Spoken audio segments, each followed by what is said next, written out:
જો તમે નિવૃત્તિ પછી પણ તમારા માટે નિયમિત આવક મેળવવા માંગો છો તો તમે post office senior citizen saving scheme એકાઉન્ટમાં એક સાથે રકમનું રોકાણ કરીને નિયમિત આવક મેળવી શકો છો। તમે દર મહિને 20,500 રૂપિયા કમાઈ શકશો। તેનું સંપૂર્ણ ગણિત સમજો આજના જાણવા જેવામાં।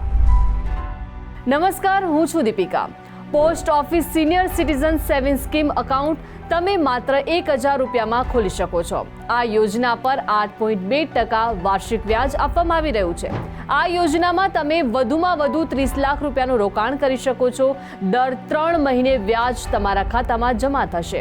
હવે એ સમજીએ કે તમે કેટલું રોકાણ કરશો તો તેના પર દર 3 મહિને કેટલું વ્યાજ મળશે। તો જો તમે 1 લાખ રૂપિયાનું રોકાણ કરો છો તો તેના પર દર 3 મહિને 2,050 રૂપિયા વ્યાજ મળશે। જો તમે 2 લાખ રૂપિયાનું રોકાણ કરો છો તો તમને દર 3 મહિને 4,100 રૂપિયા વ્યાજ મળશે। જો તમે 5 લાખ રૂપિયાનું રોકાણ કરો છો તો તમને દર 3 મહિને 10,250 રૂપિયા તમારા ખાતામાં જમા થશે। જો તમે 10 લાખ રૂપિયાનું રોકાણ કરો છો તો તમને દર 3 મહિને 20,500 રૂપિયા વ્યાજ તમારા ખાતામાં જમા થશે। જો તમે 20 લાખ રૂપિયાનું રોકાણ કરો છો તો તમને 41,000 રૂપિયા વ્યાજ દર 3 મહિને મળશે।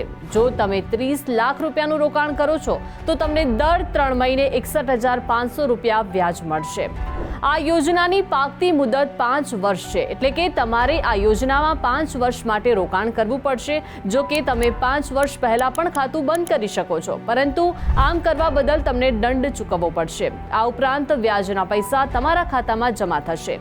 વ્યાજ ત્રિમાસિક ધોરણે મળે છે, જે તમારા ખાતામાં 1 એપ્રિલ, 1 જુલાઈ, 1 ઓક્ટોબર અને 1 જાન્યુઆરીના રોજ આવશે। વ્યાજની રકમ એ જ પોસ્ટ ઓફિસમાં તમારા બચત ખાતામાં જમા કરવામાં આવશે। પરંતુ ખાસ ધ્યાન રાખવાનું એ રહેશે, જો તમે વ્યાજની રકમ ઉપાડતા નથી તો આવા વ્યાજ પર વધારાનું વ્યાજ એટલે કે ચક્રવૃદ્ધિ વ્યાજ મળશે નહીં। આ યોજનામાં રોકાણ કરીને તમને આવકવેરા મુક્તિનો લાભ પણ મળે છે। તમે આવકવેરા કાયદાની કલમ 80C હેઠળ તમારી કુલ આવકમાંથી 1.5 લાખ રૂપિયાની કપાતનો દાવો કરી શકો છો। સરળ શબ્દોમાં કહીએ તો તમે કલમ 80C દ્વારા તમારી કુલ કરપાત્ર રકમમાં 1.5 લાખ રૂપિયા સુધીનો ઘટાડો કરી શકો છો। હવે આપણે એ સમજીએ કે તમે કેટલું રોકાણ કરશો તો તેના પર 5 વર્ષ પછી કેટલા પૈસા મળશે। જો તમે 1 લાખ રૂપિયાનું રોકાણ કરો છો તો તમને 5 વર્ષ પછી 1,41,000 રૂપિયા મળશે। જો તમે 2 લાખ રૂપિયાનું રોકાણ કરો છો તો તમને 5 વર્ષ પછી 2,82,000 રૂપિયા મળશે। 5 લાખ રૂપિયાનું રોકાણ કરો છો તો તમને 5 વર્ષ પછી 7,05,000 રૂપિયા મળશે। જો 10 લાખ રૂપિયાનું રોકાણ કરો છો તો તમને 5 વર્ષ પછી 14,10,000 રૂપિયા મળશે।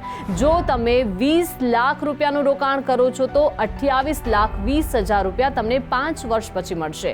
જો તમે 30 લાખ રૂપિયાનું રોકાણ કરો છો તો તમને 5 વર્ષ પછી 42,30,000 રૂપિયા મળશે। કોઈ પણ વરિષ્ઠ નાગરિક ખાતું ખોલાવી શકે છે। 60 વર્ષ કે તેથી વધુ ઉંમર પછી પોસ્ટ ઓફિસમાં જઈને ખાતું ખોલાવી શકાય છે। જો કે VRS લેનાર વ્યક્તિ જે 55 વર્ષથી વધુ ઉંમરનો છે પરંતુ 60 વર્ષથી ઓછી ઉંમરનો છે તે પણ આ ખાતું ખોલાવી શકે છે। આ ઉપરાંત જે લોકો સંરક્ષણ વિભાગમાંથી નિવૃત્ત થાય છે અને 50 વર્ષથી વધુ ઉંમરના છે અને 60 વર્ષથી ઓછી ઉંમરના છે તેઓ પણ આ યોજનામાં રોકાણ કરી શકે છે।